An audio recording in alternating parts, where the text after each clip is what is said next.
Panelists. I am so pleased to be here today to introduce the moderator for this panel. You know, this is the 11th SCAD TV Fest. Did you know that? 11 years strong. That means 11 years of screenings, 11 years of master classes, 11 years of panels. I can think of 4 alum that I know particularly who are working right now in television who met the people that got them that job at this event. That's 4 out of probably dozens. Those are just 4 who have told me about it, right? This is a wonderful event that we hold every year, and we are so fortunate at SCAD to have incredible media partners. And among the incrediblest is Entertainment Weekly. And so it is my pleasure to invite Maureen Linker up here to get this started with our bold panel.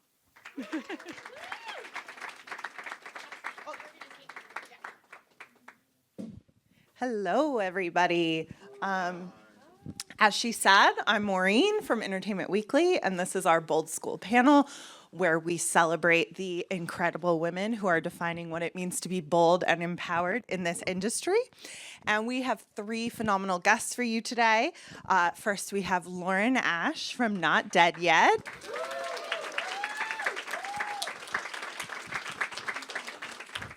And next up, there's Jerrie Johnson from Harlem.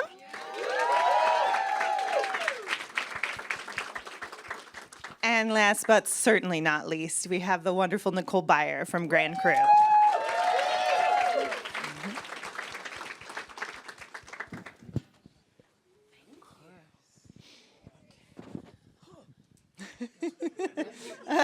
Higher than you think. Yeah. Didn't expect them to be high. Yep. Hi, ladies. How are you? All right. Well, I am going to start by talking inspiration. So when you were growing up, who were some people that inspired you or you felt like you saw yourself in pop culture? For me, it was really the Roseanne show. I grew up very, very poor, and I felt like I didn't see a lot of that represented on television. And I watched that show, and first of all, I was jealous that they had owned a home. I was like, wow, I live in a basement apartment. But that was really, for me, like kind of a game changer, seeing that. And so when I went on to do a show called Superstore for 6 years, it was really fun for me. Thank you very much. It was fun for me, too, because it felt to me like we were representing a kind of similar part of the world that I feel like we don't often see on television. So that was a huge inspiration for me. Yeah.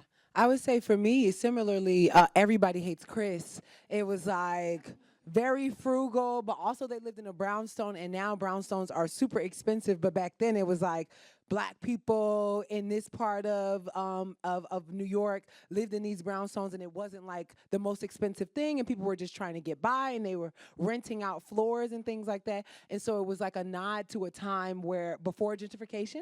And so I always identified with Chris. Like I feel like I was the black sheep of the family. I feel like I was a smart one and all of that, the creative one. And so that show really hit home for me.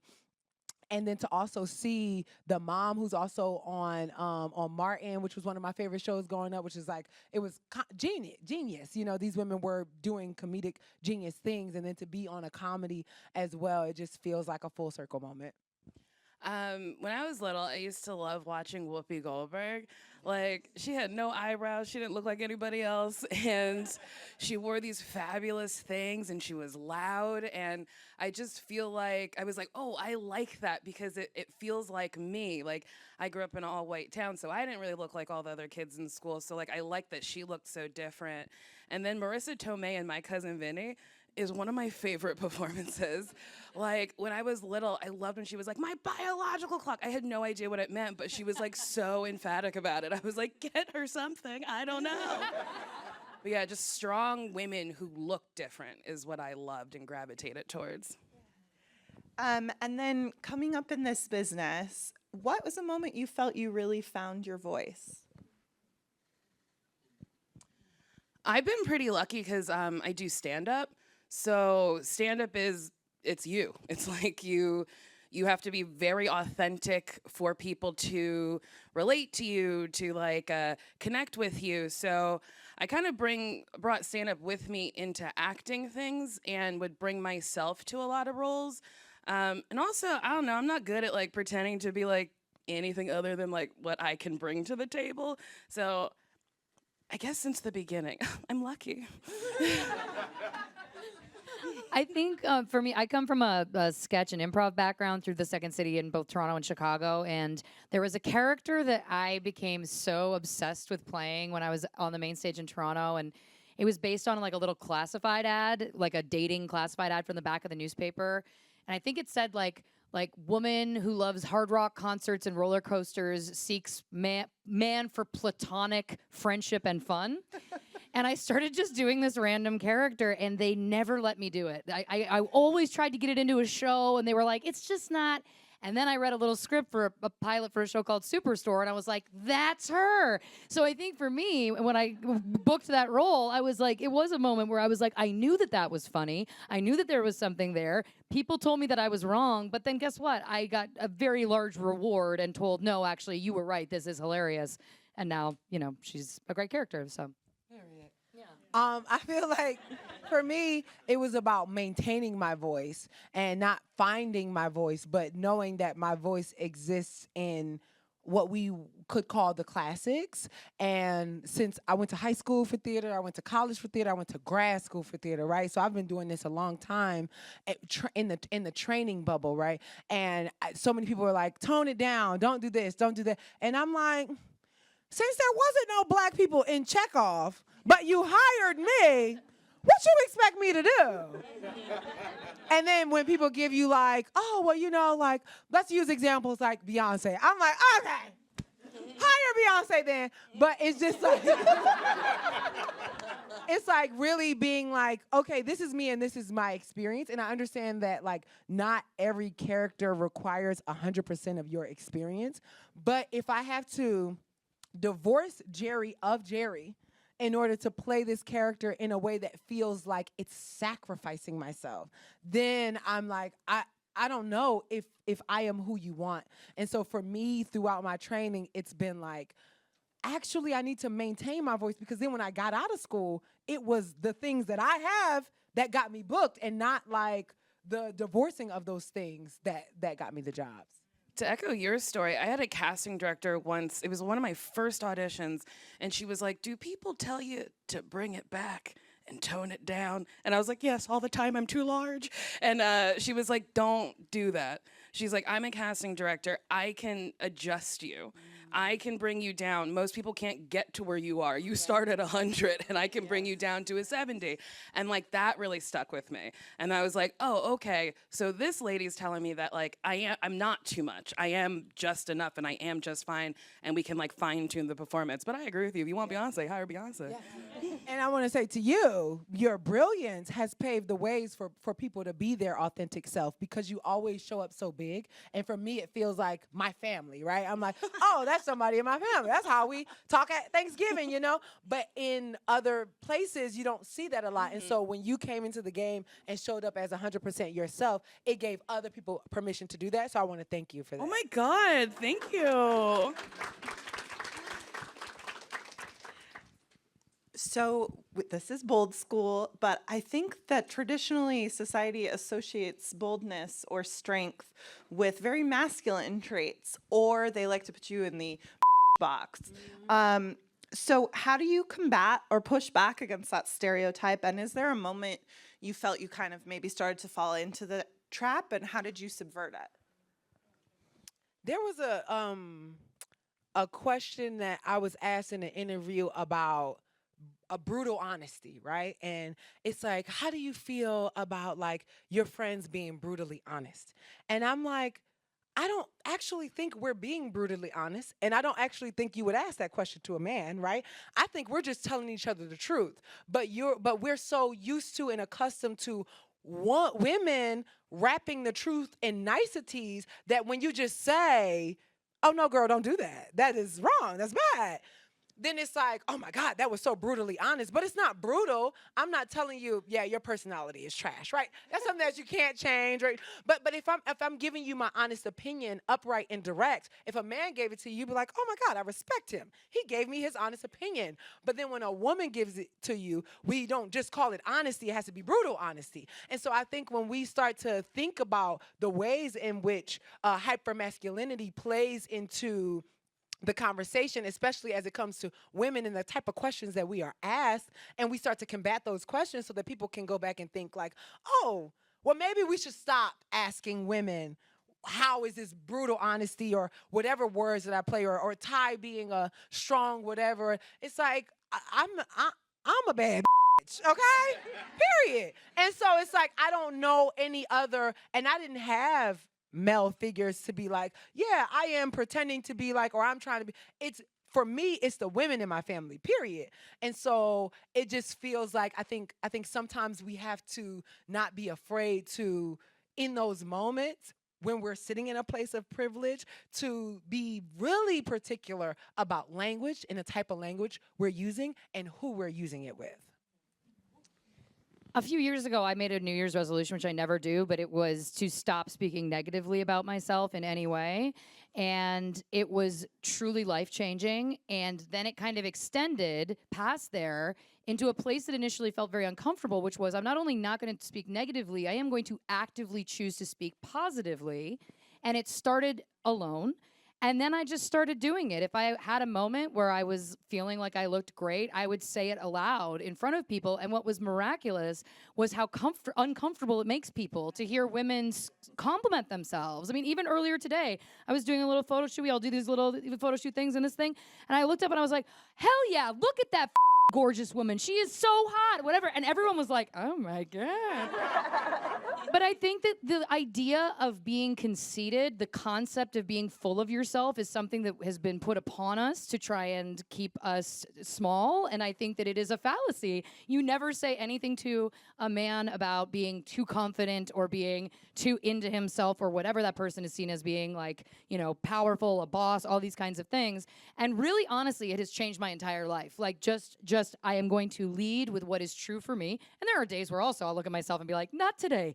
Not this isn't the day. But on the days where you're feeling it, it is truly such a game changer to just say, I am going to present myself this way, and I'm going to demand all of you to hear me say it, because then I'm going to get that back from you. And it shouldn't make anybody uncomfortable. Everyone should be that way. I don't mind being called a You wore a hat that said it I yesterday. don't care. I get paid, so like, and I get paid the amount I get paid because I always tell them to go back and get more money. And that might be seen as a move, but I'm like, they have money. These men get paid so much money. Yes. Pay me what they pay that man. Yeah. But yeah, I don't mind, and I also don't do bullshit anymore. Like, if a job's not going to bring me happiness, I'm not doing it, and I'm not doing it for a low rate. I know my worth, and I'm very happy to tell somebody that. Because 9 times out of 10, they'll just go, all right, and pay you. Yeah. And I love counting money!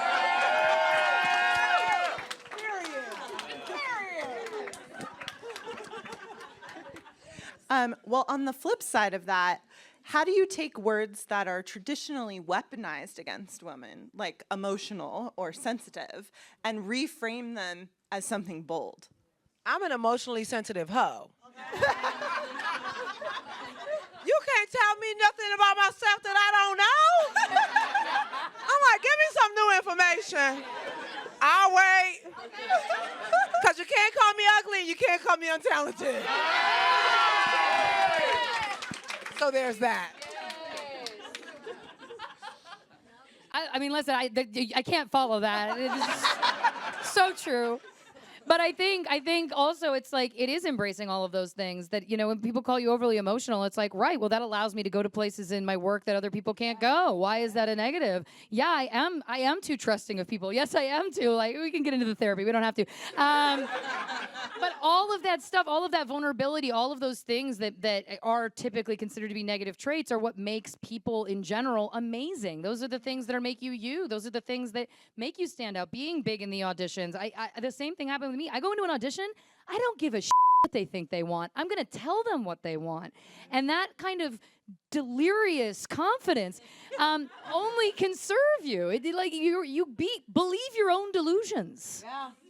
Yeah. Yeah, I mean, I'm also a very emotional person, and I feel things, and I tell people, you hurt my feelings. And I don't... Not the giggle. And I don't think think there's anything wrong with that. Because men, again, they're never asked, like, are you emotional or whatever. They just get to, like, scream. I've seen men scream, like, just in public, and I'm like, sir, go home. Like, but they don't ever get asked about being emotional and like that. So I think emotions are great, and I think you should embrace it, you know? I don't know. And it's natural. Yeah. And I think it's like, I think it serves the patriarchy, right? For women to be unemotional, to be void of emotion, because then men can take control over women and then we can continue the cycle, right? But what I love about what's happening now in the world, or maybe in the bubble that I live in, is that our people are demanding their own authenticity, right? So women are allowing themselves to be emotional, and we see it a lot in politics, right? You have to like kind of void yourself of your womanhood in order to be a good politician, because a good politician is a man or a masculine person. And that shouldn't be the case. Even if we had more feminine people in any of the houses, would we be talking about women's rights? These people have no vaginas or any. What are you talking about women's rights? It's like so many things that we're like fighting for. These people who are voting on these things, who are putting up these bills, who are trying to restrict these things, they don't look like the people in this room, right? They don't feel like the people in this room. There's a tactic, and the tactic, you have to be there has to be some cognitive dissonance in order for you to go along with half the that they go along with in politics. So I think it is a tactic that we need not to fall into.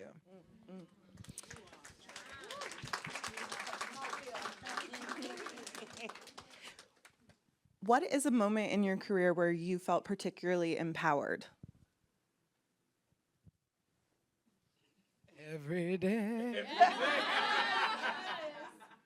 I think for me, it was, I mean, not to continually come back to Superstore, but the sexy cop costume on Superstore, for anyone who knows, season 2, it was an interesting conversation that was being had at that time behind the scenes, and I haven't really spoken on that a lot, but at the time, I was in a larger body than I am now, and there was, the kind of debate about, is that a conversation? And I kind of was like, is it a conversation? Like, I think that she's super hot because I think I'm super hot. So do we need to have a conversation about her being hot for a specific body? I don't think so.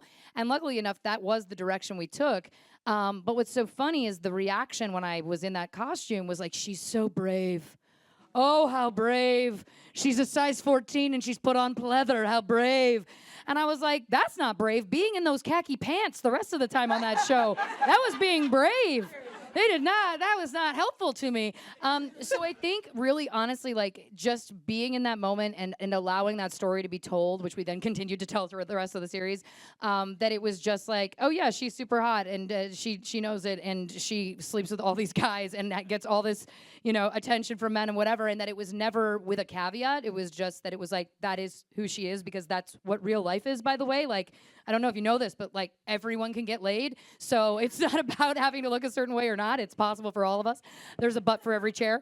So yeah, that was really empowering. It was really empowering to experience that and to get to tell that story in a way that felt more realistic than the way I think we traditionally see women portrayed in sexual ways on television. Yeah, mine is pretty similar. I had a show called Loosely Exactly Nicole that 8 people watched and was promptly canceled and then revived on Facebook Watch, and people were like, Facebook has content? And I was like, I know. You'll never see it. But on that show, I did like 2 blowjob scenes. I was in a bra a lot. I got to a lot of people, and it felt good because I had never seen anyone who was my size who looked like me giving silly blowjobs. And I say silly because watch the show. The way I do it is insane, and I cannot believe it made the final cut. It was just like, but yeah, I'd never seen that, so it felt so empowering. And then on Grand Crew, I get to be another fat black woman who is sexually active, and it's never the butt of the joke. It's never like, look at that fatty, can you believe someone her? But it's like, yeah, someone her. Like people, like you said, there's people out there, like most fat people with children to have that child. You know? That's true. Right. No, I stand behind my everyday comment. I love it. Hell yes. Well, I know there are some fashion students in the room, and so I Better be one. Yeah, truly. I love this. Stand up. Stand up. Yes.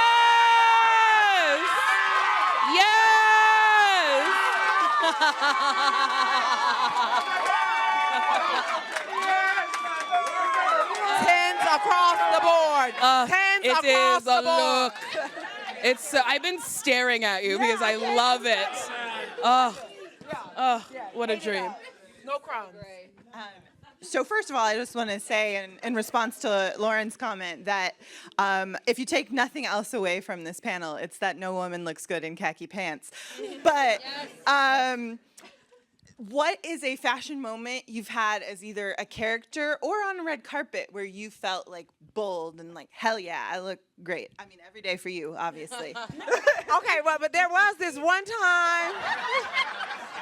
We getting into it, okay? There was this one time I didn't have a stylist, and Latasha Gillespie, who works in EDI at Amazon, she was like, wait, you need a stylist for tonight? Let me call up my stylist. And her stylist only does professional women, right? She does not do actors. She does not want to do actors. And so she's like, Germany, you want to style Jerrie? Tell me in the next 10 minutes, yes or no. She's a size 11 shoe. Important to know, because not everybody can find a size 11 shoe. And so she comes to my hotel room like 2 hours later, all of these outfits. It was like Grammy week of last year, and she had this green outfit, and there was this bralette. Okay, she didn't leave the pasties. Let's just say that. And there was like this green blazer with this green dress with these pink shoes. And God, I always look good. I look good. You know what I mean?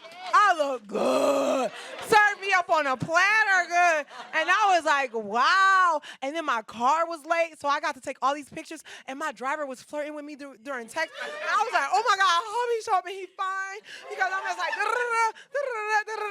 and then he was not. He was not fine. I was like, why were you texting me like that? You are not fine. Anyway, not the point. But I looked good. I looked good. I could not love you more as a human. He's everything I've ever wanted. I love it. Yeah, I mean, listen, I feel like this is the energy I'm talking about, where it's like, I've just never looked better. I mean, that's what I'm constantly saying. I'm like, I have reached peak hotness, but then you can reach it again. You know what I mean? But I think for me, my new show, Not Dead Yet, I am only in like designer clothes, and that was a thrill, like getting to go from being in literally the same outfit for 6 years, and then going in and being like, this is the Dolce & Gabbana, this is the Gucci we've pulled. I was just like, I have died, and I have gone to a play. I put in my time, and now I'm being rewarded. So it's been super empowering, and it so informs the character on the new show too, because it wouldn't make sense for her to be anything other than that. And so that has been like such an empowering journey for me as an actor, getting to do something that is truly the polar opposite. But then it also informs the red carpet game. Then I'm like, we got to step it up. If I'm looking this good on the show now, before on Superstore, like I could show up wearing like a bag with a belt, and they'd be like, "Oh my God, she's got a waist." Now I'm like, we gotta, surpass, and so that's also been a real joy. It's been real fun. I've talked a lot about being fat, and I'm going to continue. Like stylist, costumers on shows, boy, oh boy, do they have trouble dressing a fatty. It is as if they looked at a picture of me and they're like, she surely can't be that size. And then I walk in and they're like, oh no, we pulled everything 10 sizes too small. So like it's an uphill battle. It is awful. Like constantly, I'm like, my body is the problem. I'm like, no, I'm not the problem. This bitch is the problem who can't shop. But I work with a stylist who works with people who like drag queens and like people of like different sizes. His name is Marco. He's really great. And I think it was 2 years ago, we did this Christian Siriano purple dress for the Emmys. I cried when it came out of the bag because I have never had something so beautiful actually fit me. And not only did it fit me, it was slightly too big so we could take it in to make it perfect. And it was. And I like sobbed for like a good long time because this doesn't happen to people my size. And now it's on tour. The dress is literally on tour in Siriano exhibits. I think it's in like Ohio right now. Oh, it was here? My dress was here? That's crazy. Isn't that a I want that dress back so bad. And you've all seen it before I've seen it again. Give me my dress back. But yeah, that was like a moment where I look at those pictures and I'm like, I've never been prettier. I don't know if I'll ever top it. I have with Siriano. He's like very kind and warm and generous and nice and has dressed me multiple times. My Golden Globes look was another moment where I was like, I'm the prettiest person here. My God. I mean, shout out to him for consistently being willing He's to do literally that as one a of the designer. only ones. One of the only ones. Because I've reached out to, I won't say names, to other houses who are like, and I'm like, just sew two dresses together. Like the pretty and pink dress. Yes, like just sew them bitches together. They got the fabric. Okay. Lauren, on your new show, Not Dead Yet, which just premiered this week, your character, Lexi, keeps this notebook of all of her employees, and she gives them pluses and minuses for whether they'll get a second chance if she needs to lay people off or whatever. Like, for you, and you can both answer this as well, what are things in your life that will earn people pluses and minuses? Food. If you bring me food, if you surprise me with food, something shows up in my house food related, that's gonna get you a plus for sure. Yeah, compliments. I think I'm just thinking about dating, guys. I'm realizing as I'm saying this. I'm like, let's be clear. Women, it's very hard to get in my bad graces, to be honest. I love women. I have amazing women in my life. But yeah, I mean, if I'm talking about dating, you didn't ask. I went there. The point is, I think it's just so rare. I think it's, I don't know. We don't have to get into this. I was going to just start going on a rant about dating in LA. It's not important. The point is, kindness, I think, is an underrated quality that is so rare in my life. Like meeting truly kind people that I haven't known for many, many years, but meeting new, very kind people is very rare. It's very rare. So kindness, surprise French fries, and telling me that my butt looks good in something. Yes. I would say I can tell. I'm so intuitive. I can tell when I'm talking to a person and they're not listening and they're waiting for the next thing that they're going to say. That's a sure way to get me to not talk to you again. Okay? And when you express your boundaries to somebody and they try to combat it, like it's a conversation, right? Or like it's a discussion or a debate. I'm like, no. I said what I said. This is what it is for me. I've lived in my body. I know what's non-negotiables for me. And so when people start to get into, but what about you? Leave my goddamn house and never come back. How about that? So those are minuses for me. But I think acts of service, I'm such a busy and independent person that I'm so used to, since I was 14, I've been on my own. And so I've always done things by myself.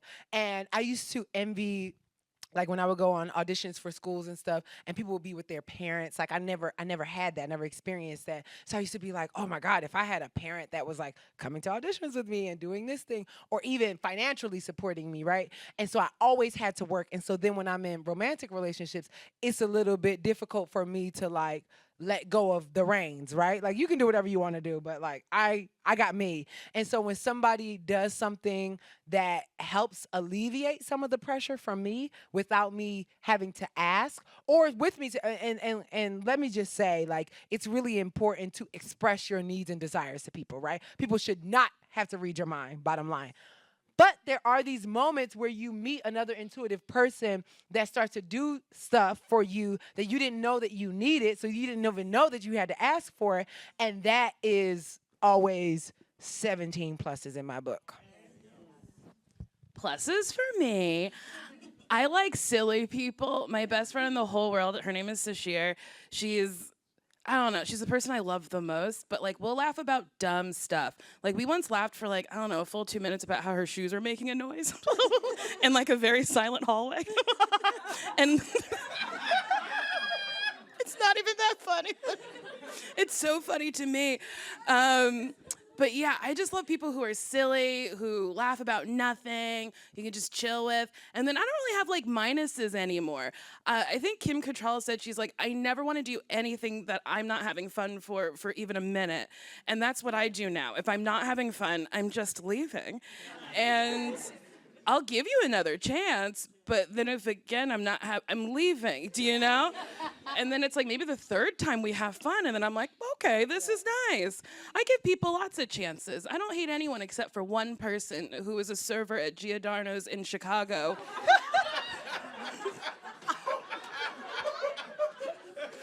I hated him. And honestly, it was like 10 years ago, and I can't remember what he did, but he's number one on my list. So I'm guessing you're having fun on this panel. You haven't left us yet. Yeah, no, I haven't left. Honestly, if I wasn't having fun, I would be dead silent. There was a couple interviews I had yesterday with Carl Tart, and he just talked a lot. He was like, I felt the energy. You didn't want to do that. And I was like, didn't? No. Sure, thank you. Thank you for taking over, feeling what I was putting out. Yeah. What's your sign? I'm a Virgo.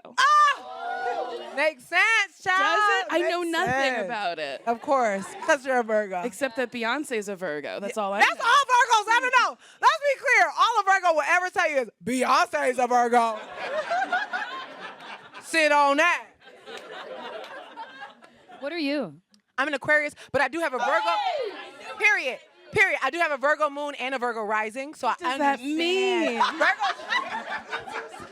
It depends. Virgos are very clear about what they want, and like Beyonce, right? She's like a micromanager of her work, right? But if you meet an unhealed Virgo and you're in a relationship with them and they don't have their passion, they'll micromanage you, and it becomes insane. Oh. You know what I mean? Insane. Very good attention to detail. You know, it's gonna be good, but there are moments. Oh, no. There are moments. Well, thank God I'm in therapy. Yeah. I feel good vibes from you. I'm also an Aquarius. February 4th. Period. January 29th. Stop Same day as Oprah's. Just to say. Throw that out there. I'm like, no, we need to know. You're right. Well, I'm a Libra, not. Yes! Okay. My girlfriend is also a Libra, period. I She's have in a the third question. row. What sign would we boo? Because we Oh. cheered for all of them. Cancers. Cancers? No, I Well, love that's just an unfortunate name. I'm Cancer rising, so I can't. I love Cancers. We will boo a Pisces. No, to be no. clear. Geminis are crazy, though. Sorry. And I did like you, sis, and your makeup is fleet. But that's Okay. Leos? No. Jerry, your character Ty on Harlem founded a queer dating app. yes. And one thing that I find very unfair is that I think a lot of queer women are forced to be bold without any say in the matter. So how, through her character and through promoting dating via this app, do you find ways to be bold that are on your terms or her terms versus the world's expectations of how queer people should be bold in this world? I think the building of the character Ty, there was a lot of things to start that I was like, okay, should I be less Jerry about this? Like, my personality is very vibrant. I think Ty is probably like a Capricorn. Okay. And I am not a Capricorn. And so, but she's very much about the money, about the bottom line, and I am one track minded. And for her, it's like, but this was her passion. So Q is like her baby. And so then carrying her baby, and then in season 1, we get to see her fall in love with somebody. And then it's like, wait, but does this compromise my baby? Because this isn't in line with my brand and what I'm building. And I think for me, people ask a lot of questions about like carrying. I don't care nothing about carrying no queer community on my back or nothing like that. But I do care about queer people, and I do care about bringing authenticity to this character. But I know that there's going to be people who are like, I don't know about Ty, or I don't know about you, or you're to this or you're to that. But I can't be concerned about that. I care about equity. I care about inclusion. I care about authenticity. And so as long as I'm doing that, as long as I'm making sure I am seeing the people, I'm taking in, you know, the things that are around me, that I'm taking my friends into consideration, then for me, I've done my work. I can't think about everybody. And there's a whole community of queer people that I don't want to think about, to be quite honest. And so, but for me, queer Black women are always at the top of my list, Black women at the top of my list. And so I feel like as long as I honor myself and live in my authenticity, then that gives enough people permission that I don't have to then be like, okay, I'm carrying the weight of a whole, because I don't think anybody should have to do that. And when we're talking to white men, we're not like, so how does it feel to carry the race of white men on your back? And you're like, nah, well, I haven't carried anything in 3 days, if you ask me. Like, you know what, Tom? I know you didn't. I felt that from you. But it's just, for me, but I love that it's a conversation now. And I love that it's more of a She felt that. She got a Tom in her life. She has a Tom in her life. Just to say, break up with him. Okay, honey? He ain't worth your time. Break up with him, to be clear. Okay. Sorry if I'm giving you crazy advice. Next. Well, that actually transitions perfectly into my next question, because Nicole, something I really love about your podcast and your character Nikki on Grand Crew is this unabashed thirstiness. And I feel like there has been a pivot in the last 5 years where women are finally allowed to be vocally thirsty. But how did you come to embracing that, and why is that something that's important to you? That's interesting. I don't remember when I became publicly thirsty. I just know it was in my heart all along. No, I with my friends, like, my favorite thing to say to Phil Augusta Jackson, who created the show, like, anytime, like, I was touring a bunch and then, like, go hang out with them, my first question is always, who you f***ing? And that's just how I talk to my friends, because I'm curious and I'd like to know. And then when I started my podcast, my friend Gabrus was like, you talk a lot about sex and you seem to like it. Why don't you just talk about that? And I was like, ooh, that's a good idea. And then I guess I felt like, well, I'm not alone in this world, you know, being so thirsty for, you know, dicks. Or whatever comes my way. I don't care. Anything. But, like, that really got me. But yeah, I guess, I don't know. I like, weird shit happens to me all the time. Like, before most of my dates, I like look to the heavens and I go, hey God, I don't want a story. And then God goes, I'm sorry, my child. And then I go on a terrible date with somebody, and then I'm like, I have to talk about this on my podcast. The world needs to know that there's menaces out there. Yeah, I guess I don't mind sharing those stories, because I feel like most people have these stories, because dating truly is a living nightmare. And then, yeah, like, Nikki's just an extension of me. My government name's Nicole. Her name is Nikki. The character, Phil, wrote it for me. And when he wrote the pilot, he was like, hey, I wrote a part for you in this. Would you do it? And I was like, I'm a ride or die. I'll do anything. I love you. So, yeah, bringing Nikki to life has been not challenging. You know, I read the scripts and I'm like, that's how I talk, you know? But yeah, I love it. I like doing it. I like being this person, and I like that people like me. I also like that people don't like me, because I get paid regardless. Do you know what I mean? Back to your paper. Yes. I love money. And when people talk other people started talking, like, I think it was Faison Love who didn't like my special. He said I was not talented. But then there was like a whole discourse on his Instagram which brought people to watch my special. And I was like, I love that. Thank you. Because I'm not for everybody, and that's okay. I'm fine with that. I'm for the people who like me. Whether it's on a set, in a script, or just more broadly in the industry, what are some of your pet peeves, particularly as it pertains to sexism? When men get to be funny and women have to stand there and be like, I don't don't think that's smart. It's like, let me be goofy and do too. I've been on a ton of stuff where it's like me and my friend Betsy Sidara, who's one of the funniest women I've ever met in my whole life, where we were playing the straight men, and it's like, what? This man isn't funny. This man has said nothing funny for 10 hours. What are we doing? I wish people wrote in a way where women didn't have to be the voice of reason, because I do stupid all the time, where later I'm like, oops, you know? So I just let women be funny. That's, I think, the one thing I think. Yeah, I think the concept that a female character has to be likable, having been through, like, I'm a writer as well, and having been through development on so many things and getting so deep, like, getting that note literally makes me want to crawl into a hole and gouge out my own eyeballs, because I don't think, again, we never talk about male characters having to be likable, and there's so many characters on television, especially male characters, that aren't likable, and people watch them. I mean, The Sopranos, like, can we go back to that? Like, were those characters inherently likable? I'm gonna say probably not, but it didn't matter, and the whole point is that it's like, if we can tell those stories, why can't we tell these other stories?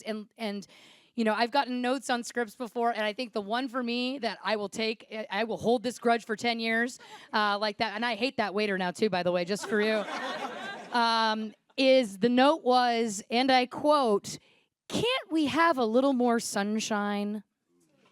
And I was like, first of all, it's a condescending note in how you've given it to me, because I know what you're actually saying is, can't she be more likable, more bright, all of these things. And then the second point to that is just, I don't want to watch that anymore. I don't want to watch shows where everything's great by the end. I don't want to watch shows where we watch characters that are glossy and perfect and all of the above. I want to see the female characters that are silly and dumb and fun. I want to see the female characters that are flawed, that are doing weird, bad shit. I want to see the female characters that are having sex with people that they shouldn't be. Those are the characters that I want to watch. And so again, the fact that we are currently, you know, and these notes I'm getting like within the last 5 years, and it's like, it really makes me sad, but also like there's so much work to continue to do if we're still having those conversations.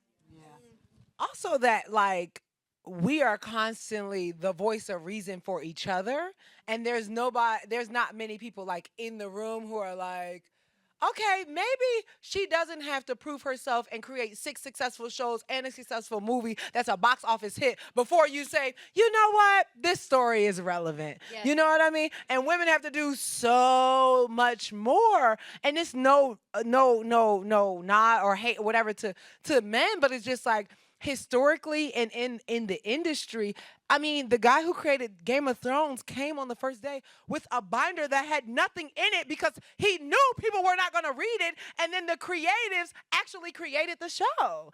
And so for me, it's like, that's, I mean, just male privilege just in general, but I think we need more people who are decision makers, who are also creative, and who are also women, and that can be mutually exclusive.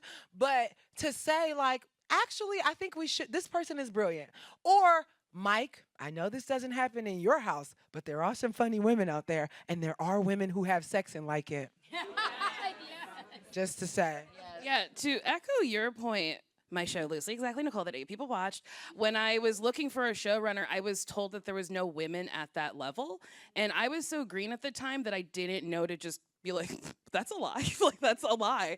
And that was 2 women who told me that. And it like blew, like when I think about it now, I'm like, what the fuck? So it's like these gatekeepers who just don't want to allow women to move ahead. And sometimes it's the women who are stopping women from moving ahead. And a lot of like executives don't want to take a chance on a woman because they're like, I don't know, what if it fails? But it's like, well, what if this white man fails? Yeah. Because I love white people. They're nice to me. But like, white people in general are allowed to fail up, and black people have to be perfect on arrival. And then one misstep, bye-bye. And I think we need to be more gracious with people of color just in general and teach them. Like, you know, a lot of Harvard people get to just walk into SNL and like get a job. And it's like, where do black people, where do Hispanic people, where do we get to just walk in and get a job? It doesn't happen that way. So what's my point? Give people of color a chance, you know? And also, let's like think about cancel culture. I think people are not, y'all, please don't get all your information from the internet. Read a book. Look up some, and not just Google and Wikipedia. But cancel culture's not real. Louis C.K. just sold out Madison Square Garden. It's not real. Like, it's just this, like, outrage about and then, like, these people get to just have careers. He just can't make a TV show right now. But, you know, in 10 years, he'll probably be like, Louis back. And we'll all be like, ugh. He also got a nice break. Yeah. You know what I mean? beautiful He got break. such a nice break. Yeah, he went it was to like, oh, you got Europe. to take all that time off and then come Yeah. back and sell out Madison Yes. Square Garden? It's wild. No one, everyone else has to work and grind to get to that point. It's like Yeah. rewarding the bad behavior and him getting to rest. I'd like to take a nap, is my point. In Europe, to be tired. specific. Thank you. Thank you. nap in A Paris. Parisian nap. Thank you. Speaking of that gatekeeping, I'm just thinking of taking a nap in Paris now. So, with that gatekeeping, who are some women whose work you wish people knew more about? Adele Givens is a comic. She's got this Def Jam set that's on YouTube. The end of it is one of the most perfect jokes I've ever heard in my whole life. The crowd literally stands up and runs around. It's so funny. And I wish more people knew about her. She's so funny. Who else? I don't know. You say one, and I'll think. Okay, and then we're gonna go back and forth. 'Cause Yes. I'm gonna have to think too. After Okay. this. Aweke Emezi, who has Dear Sutran, who has Freshwater, the death of Eva Oji, and I think they are having Yes. Yes, they are, and they're about to do a show with Freshwater, but they created 7 books in 4 years. It's like unheard of, and they're just impeccable, brilliant, amazing, and all of their stories. I'm like, all of these are gonna be on TV and film. And in the memoir, they talk about how they just like they have to write to live. They have to be writing, which is why they can just like spit out books, literally these best-selling books. And I just think that like know that they're coming into the industry and it's going to be a real thing, but I think everybody should be reading that kind of work because it's so empowering, especially as a Black person, a Black non-binary person, a Black African non-binary person who is like really getting into their own power and knowing their own power and writing about their own power, which is what people tell Black people not to do. And then for somebody to trust that vision and now for it to just be spiraling into all of these beautiful things that they knew would happen, I think read the memoir, Dear Sutran first, and then just get into it. For me, it's the women that I came up with in Toronto. So I started out in Toronto at the Second City World there, and then I did Chicago and then went to LA and I got on a show, but my friends are still grinding. My friends who are in their mid to late 40s are still grinding, and they are the funniest women on the planet. And it's one of those things where it's so hard. If you break at a certain age, then you could. I was 29 when I booked my first American TV show, and I think I was just at the cusp for me, and I've been very lucky to continue to work since then. But watching these women work harder than anybody and go out and do 4 stand-up shows a night and improv shows and sketch shows and keep going, and then, at like 45, they'll get a win. It is the greatest thing. I champion these women so much. My dear friend Inessa Frantowski was just at Just for Laughs. She's hysterical. My best friend in the world, Leslie Seiler, she'd never done stand-up. She came from sketch and improv. She moved to LA. She's not booking. What does she do? She just decides to start doing stand-up and does 6 shows a night, makes the most amazing album. It's called Check for Snakes. You can download it. It's amazing. Steph Tolov is someone I came up with in Toronto who's an amazing, hilarious stand-up, and now she's headlining at the Comedy Store now. And again, it's like these are women who have grinded and like put in the work and are so funny. And I'm gonna say it, aren't a 22-year-old makeup influencer who's on TikTok and has 4 million followers and then suddenly has a sitcom. I think we also need to remember that ageism is a real thing, especially for women in this industry too. And there are so many women that are at the top of their game and they just need that one break, and it's gonna happen. And it makes me excited. I thought of somebody else. Yes. Okay, my friend Yamanika Saunders is literally one of the funniest people I have ever watched. I let her open for me, even though sometimes she's funnier than me. I don't care. Like, sometimes she'll just, like, the crowd will be, like, exhausted after she goes up for 20 minutes, and I don't care. She's so funny. And then I watched this movie. Okay, it was on Delta, and it was called, like, Relic or something, or, like, I don't know, it was about a black girl. It's a coming out story. It, like, went to festivals but got, like, no love. It was, like, it's, like, maybe 5-6 years old, or, like, Repellent or something. Do you know what I'm talking about? You're making a face. I'm making a face. What, do you know what I'm talking about? It sounds familiar. It begins with an R. Maybe it's Relic. I don't know, but, like, look it up. R word? That sounds terrible. Coming out stories that start with an R. Yes. And it's a fabulous movie. I really, really liked it. I wish I could remember it, but it's like an all-black cast, and it's really great. Well, I could ask you ladies questions all day. I dare you. Do it. Do it now. Unfortunately, we are out of time. So thank you all so much. This has been bold and body and educational, and really appreciate your time. Let's give them all a round of applause. Thank you so much. Thank everybody. you.